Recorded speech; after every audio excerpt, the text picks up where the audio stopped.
আমি স্পষ্টভাবে খুব সংক্ষেপে বলতে চাই, গণমাধ্যম স্বাধীন হবে কি হবে না সেটা নির্ভর করছে 95% আমাদের উপর।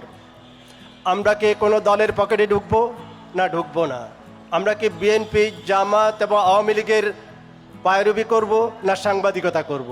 আমরা কি তাদের পিয়ারোগিরি করব না সাংবাদিকতা করব? এগুলো নির্ভর করে আমাদের উপর। আগে আমাদের নিজেদেরকে স্পষ্ট সিদ্ধান্ত নিতে হবে, আমরা কি এই দলগুলোর বিআর সেকশনে কাজ করব না সাংবাদিকতা করব? আমি জাতীয় প্রেস ক্লাবের সাধারণ সম্পাদক হিসাবে আমার দীর্ঘ অভিজ্ঞতা থেকে বলতেছি, সেটা হচ্ছে এই জন্য আজকে বাংলাদেশের সাংবাদিকতার যে অবস্থা, সেই জন্য অনেকটা আমরা নিজেরাই দায়ী। আমি দেখতেছি আওয়ামী লীগের চলে যাওয়ার পরে আরেকটি দলের পিয়ারোগিরি করার জন্য এখন থেকে লাইন দিয়ে নানাভাবে তোলমর্দন শুরু হয়ে গেছে।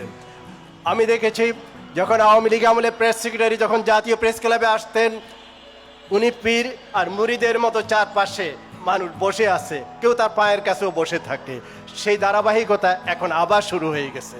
আমি আবার বক্তব্য দীর্ঘায়িত না করে আমি বেসিক কথা বলতে চাই, সাংবাদিকতাকে যদি মুক্ত করতে হয়, গণমাধ্যমকে যদি স্বাধীন করতে হয়, গণমাধ্যমকে যদি দলীয় লেজুর ব্যক্তি থেকে রক্ষা করতে হয়, সেক্ষেত্রে অগ্রণী ভূমিকা পালন করতে হবে দেশের সাংবাদিক সমাজের নেতৃবৃন্দকে। যদি আমরা ঠিক হই, সব কিছু ঠিক হয়ে যাবে। পেসিস্ট যুগ যুগ ধরে আছে, থাকবে, আগামীতেও থাকবে, কিন্তু পেশিবাদের বিরুদ্ধে কলম সব সময় বলিষ্ঠভাবে আমাদেরকে উচ্চারণ করতে হবে। আমরা যাতে পেশিবাদের সামনে কখনো মাথা নত করিনি, সেটা আওয়ামী পেশিবাদী হোক বা সামনে যারা আসতে পারে সেই পেশিবাদী হোক।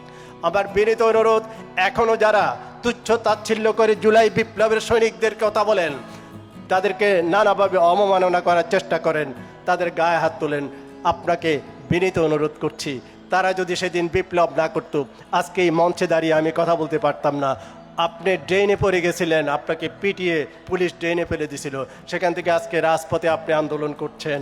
আপনি কোটি জনতার সমাবেশে আপনার মায়ের সমাবেশ করতে পেরেছেন, এগুলো কিছুই হতো না সেদিনে বাচ্চাগুলো যদি রাজপথে জীবন না দিত। আমরা তাদের রক্তের সাথে বেইমানি করব না, আমরা গণমাধ্যমকে মুক্ত করব। তারা রক্ত দিয়ে আমাদের একটি স্বাধীন সমাজ ব্যবস্থা প্রতিষ্ঠার পথ সুগম করে গেছেন। আমরা আমাদের সমস্ত শক্তি প্রয়োগ করে আমাদের অবস্থান থেকে গণমাধ্যমকে মুক্ত করব, স্বাধীন করব এবং কোনো দলীয় লেজুর ভিত্তি করব না। এই বলে আমি আবার বক্তব্য এখানে শেষ করছি। সবাইকে ধন্যবাদ।